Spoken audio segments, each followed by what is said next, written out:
Sie haben also Aliens gesehen. Sahen die so aus? Oder sahen die so aus? Aber Sie wissen doch, Aliens existieren gar nicht. Ja, denken Sie nochmal darüber nach, ob Aliens wirklich existieren. Ja, ja.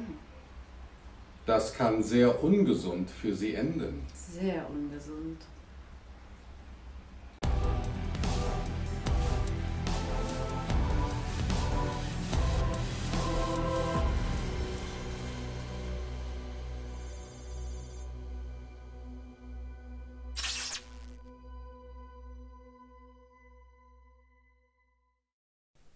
Hallo, ich bin Agent Shiva und das ist mein werter Kollege Agent Jonathan. Wir sind die Matrixer. Richtig. Jay, Ja. was ist denn unser Thema heute? Unser Thema heute sind Agenten in der Matrix. Jay, also ich habe gehört, es gibt eine Menge verschiedener Arten von Wächtern in der Matrix und auf verschiedenen Ebenen.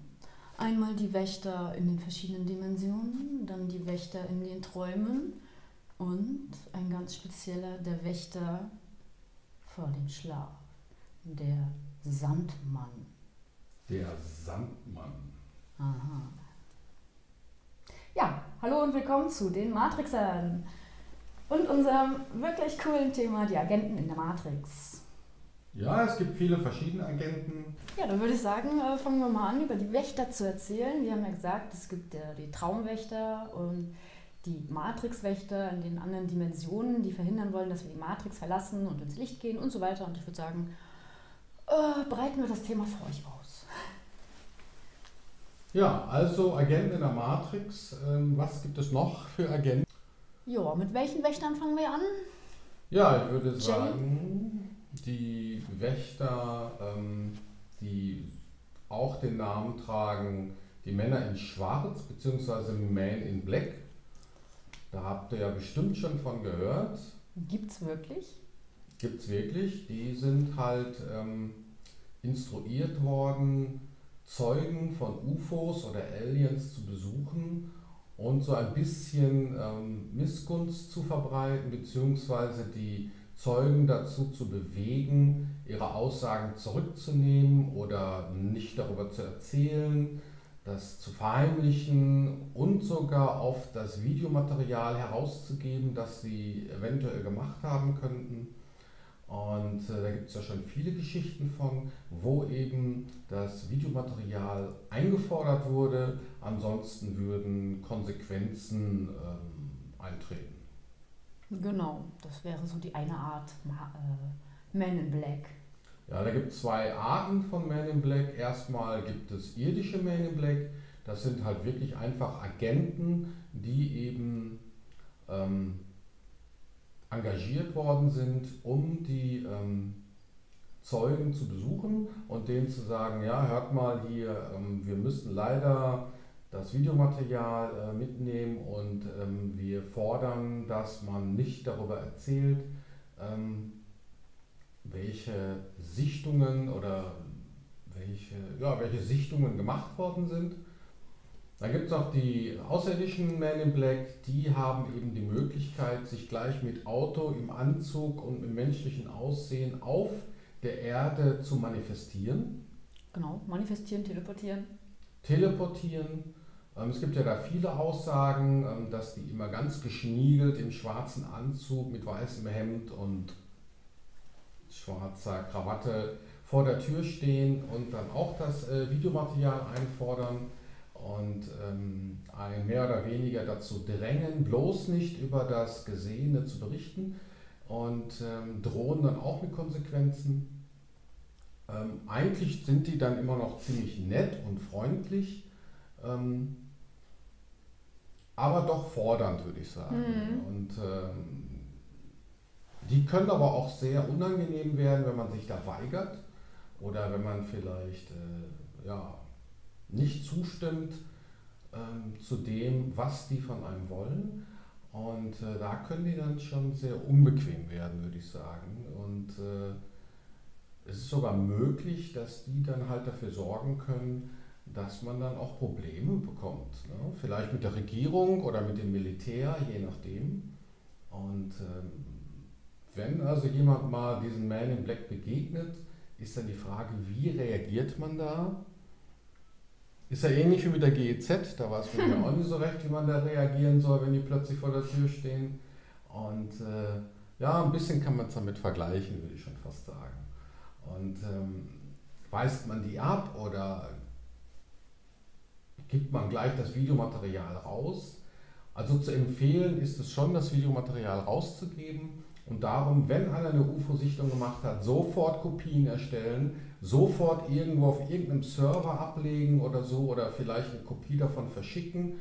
Die sammeln alles ein. Ja, die setzen sich an deinen Computer und schauen alles durch und werden alles löschen bzw. Mitnehmen. Das heißt also, wenn ich jetzt gleich folgende Geschichte erzähle, werde ich möglicherweise aus dem Verkehr gezogen. Und zwar war ich letztes Jahr in Roswell. Und die Nacht bevor ich in Roswell war, habe ich irgendwo mitten in der Walachei, ungefähr, keine Ahnung, 20, 30, 50 Kilometer vor Roswell, übernachtet, im Freien praktisch, im Camper. Und da habe ich dann noch abends, nachts draußen gesessen und die Sterne, der Sternenhimmel ist dann auch so phänomenal, beobachtet. Und spannenderweise war eigentlich alles wolkenfrei, der Himmel. Aber da kamen immer wieder ganz schnelle, kleine Wolken, also klein im Vergleich, also da oben war sie natürlich groß, die alle auf einen bestimmten Punkt zu steuern. Egal von wo, sie steuerten immer auf einen Punkt zu. Und an diesem Punkt, es war wie eine Wand, kam sie zu und danach verschwand die Wolke. Sie verschwanden alle an dieser einen Stelle. Mhm. Und die Wolken waren auch alle rund, ein bisschen größer mal, ein bisschen kleiner mal, einmal auch eine sehr große Wolke, aber sie steuerten alle auf diesen einen Punkt zu und verschwanden dann. Ja, also ich vermute, dass da so eine Art Tarnung hinter ist, so ein Sichtschutz, dass da irgendwo schon ja, das kann ich mir auch gut vorstellen, dass die UFOs vielleicht in der Lage sind, irgendwie Wolken zu erzeugen und sich dahinter zu verstecken oder eben sich hinter vorhandenen Wolken verstecken. Also da gibt es auch einige Berichte zu auf YouTube, die damit zu tun haben. Man sieht auch oft so seltsame Wolken auf manchen YouTube-Videos oder Fotos. Alles gut? Hast Platz, ja? Ja, genau. Ja, auf jeden Fall verschwanden die alle hinter einer unsichtbaren Wand.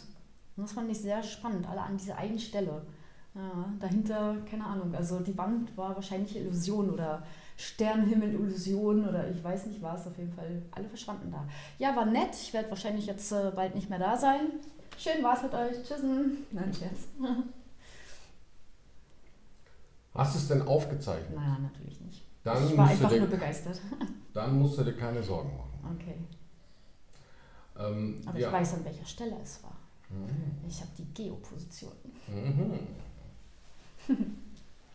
Ja.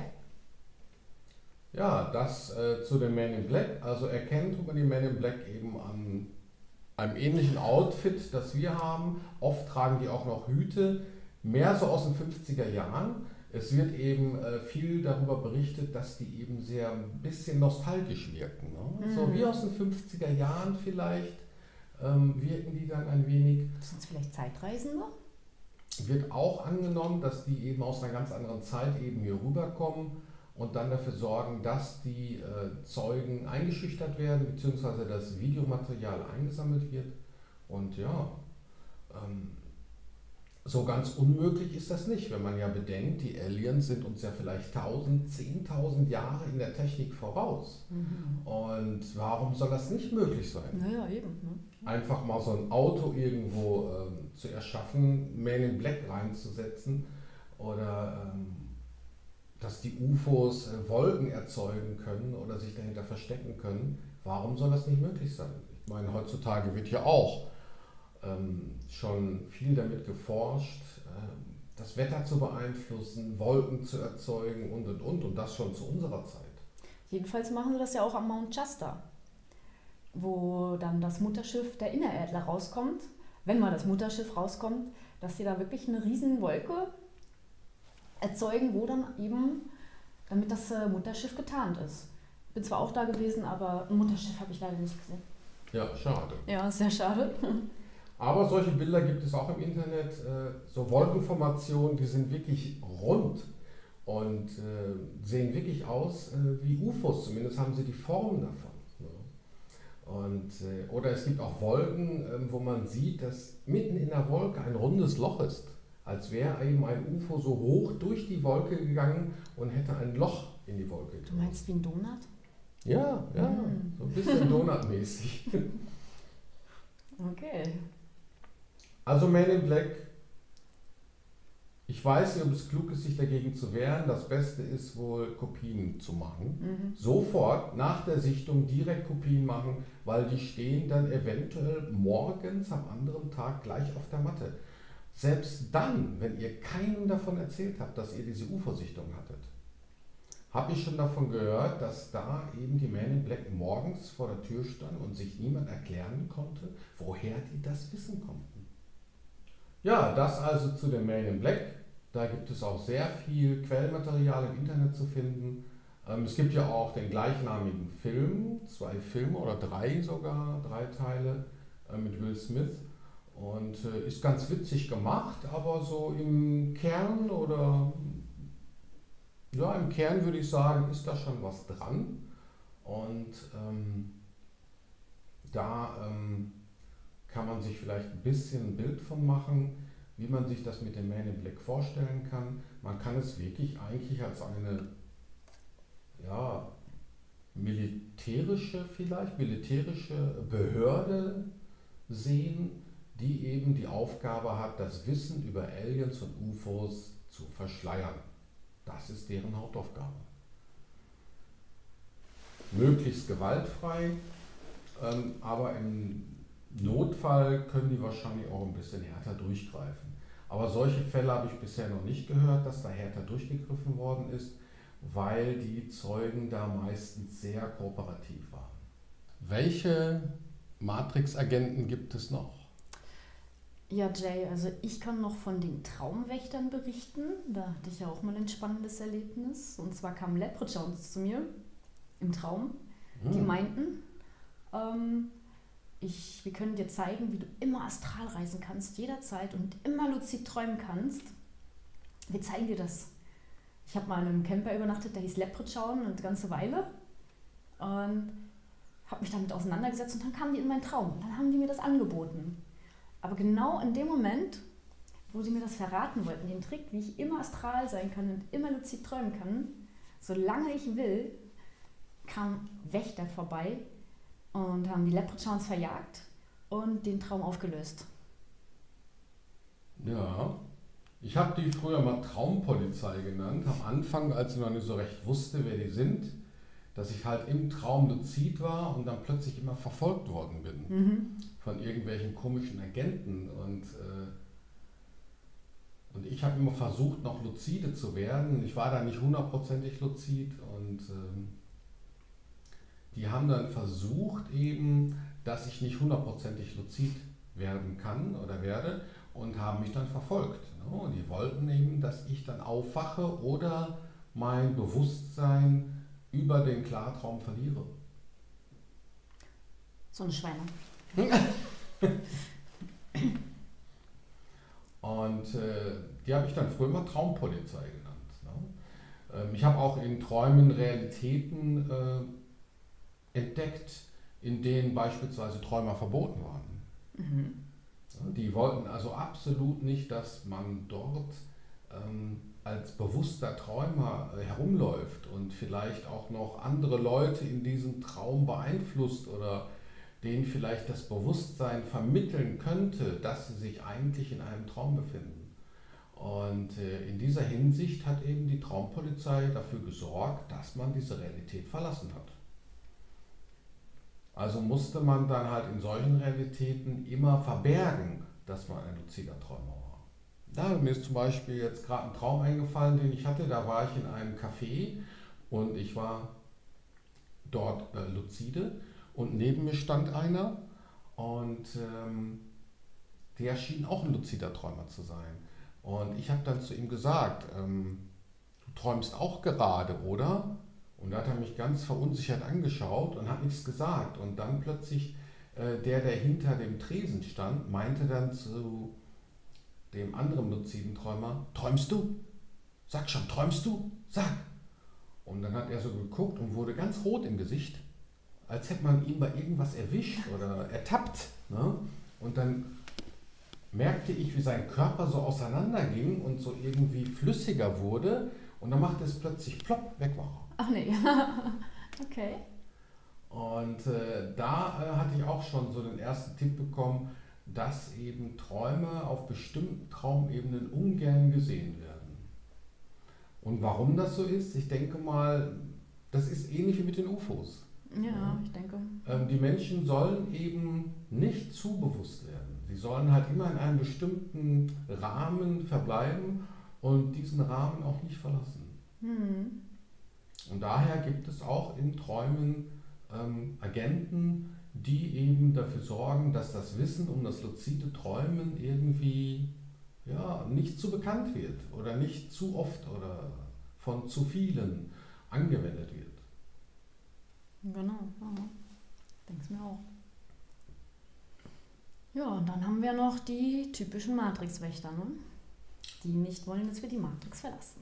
Die gibt es auch noch, ja. Darüber haben wir schon im Video die Lichtfalle erzählt. Und ja, also sind mir auch schon begegnet in einem Traum. Und ja, die wollen eben nicht, dass wir gehen, nicht wahr? Aber ja, nach dem Tod genau. Kommt man ja dann in den Genuss, das wunderschöne helle Jenseitslicht zu sehen oder Spektrallicht oder eben das Licht. Und die Matrix-Agenten möchten auch, dass jeder in dieses Licht hineingeht, der gestorben ist, und versuchen einen natürlich auch zu überzeugen, dass es besser ist, in dieses Licht zu gehen. Wenn man sich jedoch weigert, in das Licht zu gehen, dann kann es durchaus sein, dass die ihr wahres Gesicht zeigen und sich dann in irgendwelche seltsamen Wesen verwandeln, die angsteinflößend sind. Und das endet dann meistens in einem Herumgejage, dass man eben doch letztendlich ins Licht flüchtet oder geht oder wie auch immer, weil das Licht strahlt eben schon das Licht und Güte und Wärme und Liebe aus. Und in einer Notsituation neigt man dann schon dazu, eher in Richtung Licht zu fliegen, als weg von dem Licht in die Dunkelheit, wenn man sich in einer Angstsituation befindet. Ja, die liebe Angst. Hm? Ja. Das sind also so dann die Matrix-Wächter, die eben versuchen, diesen Kreislauf aufrechtzuerhalten, das heißt Leben führen, sterben und wieder ins Licht. Neues Leben. Dieser Kreislauf soll also aufrechterhalten werden. Was denkst du darüber, S? Ja, Jay, wie gesagt, ja, habe ich auch so erlebt. Die verwandeln sich dann auch gleich gern mal in echte Wächter, zeigen ihr wahres Gesicht. Und ich denke, es ist die Art, wie sie uns hier gefangen halten wollen oder hier behalten wollen, als Sklaven der Matrix. Aber dazu ein anderes Video. Ganz genau. Ja, haben wir noch irgendwelche Wächter, die man erwähnen sollte? Ja, wie gesagt, die Wächter in der Matrix selbst hier auf Erden. Höchstens deren Handlanger noch. Und deren Handlanger, richtig, genau. Dazu gehört Militär teilweise. Die hier alles verschleiern und vertuschen und auch auf harte Methoden zurückgreifen, wie Tod durch Sterben. Tod durch Sterben, genau. Oder Politiker, genau. Regierungen halt, die werden ja dann von oben instruiert, eben das Wissen um UFOs zu verschleiern, das Wissen um Aliens zu verschleiern, das Wissen um das Jenseits zu verschleiern. Auch die ganzen Wissenschaftler und so, die werden ja eigentlich nur noch gesponsert von riesigen Konzernen und Firmen, damit eben nur das erforscht wird, was eben auch erforscht werden soll. Oder eben, dass sie andere Ergebnisse rausbringen, als die sie eigentlich erhalten haben. Ja, das wird auch gern gemacht. Ne? Genau. Dass bei der Entdeckung eines neuen Stoffes oder eines neuen Nahrungsmittels oder was auch immer, Heilung Krebs oder was auch immer. ja, werden halt immer die Studien von den Firmen durchgeführt, die auch das Produkt vermarkten möchten. Und da redet man ja eigentlich nicht von unabhängigen Studien, sondern das sind ja alles gekaufte Studien und darum kann man sich auch nicht so auf die verlassen. Nee. Wenn dann viele Jahre später unabhängige Studien durchgeführt werden, wie jetzt gegenwärtig zu Fluorid und WLAN-Netze und so weiter, werden jetzt mittlerweile auch mal unabhängige Studien durchgeführt. Und da sieht man ja schon, dass die Ergebnisse ganz anders aussehen als jene, die vorher gemacht worden sind. Und wie lange gibt es jetzt schon WLAN und Fluorid? Seit Jahren, Jahrzehnten teilweise. Und da merkt man schon, da stimmt auch was nicht. Und das ganze System ist eben wirklich systematisch aufgebaut worden in Schichten. Ja, und das fängt mit Konzernen an und geht über Politiker und Banken und was weiß ich nicht alles. Zumindest wird das eben stark vermutet. Wir sagen jetzt nicht hundertprozentig, dass es so ist, aber Ist mal von auszugehen. ist vielleicht von auszugehen, ja. Das müsste eben näher geprüft werden, aber man weiß ja auch nicht, wer das prüfen soll. Das ist ja auch noch ein Problem und ja, man weiß es nicht, wie weit das reicht und wo da jetzt die einzelnen Stellen sind, die das eben beeinflussen oder auch nicht beeinflussen und ja, man weiß es halt nicht. Das sind eben alles Theorien, die man nicht beweisen kann und klingen alle nach Verschwörung, aber unterm Strich kann zumindest gesagt werden, die Men in Black existieren. Da hatten wir auch schon Begegnungen teilweise, zumindest in den Träumen. So ein richtiger physischer Man in Black stand jetzt bei uns noch nicht vor der Tür. Bei dir auch nicht, oder? Nee. Vielleicht waren unsere UFO-Sichtungen, die wir hatten, nicht spektakulär genug. Und jedenfalls die Traumagenten, die gibt es zuhauf. Und darum, wenn man in einem luziden Traum luzid wird, dann sollte man so tun, als wenn man nicht luzid, damit man nicht auffällt. Weil sonst wird man nämlich vielleicht gejagt oder gestresst und solche Sachen beeinflussen eben den Grad der Luzidität. Klar, wenn jetzt so ein Agent auf mich zugerannt kommt und ich bin voll luzid, dann brauche ich einen Finger schnipsen, dann verschwindet der Agent. Das ist schon richtig. Aber wenn man in einer Tour von allen Seiten bedrängt wird oder irgendwie abgelenkt wird oder so, kann man darüber seine Luzidität verlieren. Und das ist eben die Absicht dahinter. Der Job der Traumagenten. Ja, dann danken wir euch mal wieder fürs Zuschauen und wir hoffen, dass euch das Thema über die Agenten in der Matrix und wo die überall sitzen, in den Träumen, bis hin zum Sandmann. Ne? Aber da haben wir ein anderes Video zu gemacht. Vielleicht habt ihr Interesse, da auch mal reinzuschauen. Und ja, wie die Katze schon hier sagt, macht's gut und ich hoffe oder wir hoffen, dass ihr beim nächsten Mal wieder dabei seid. Tschüss. Ciao.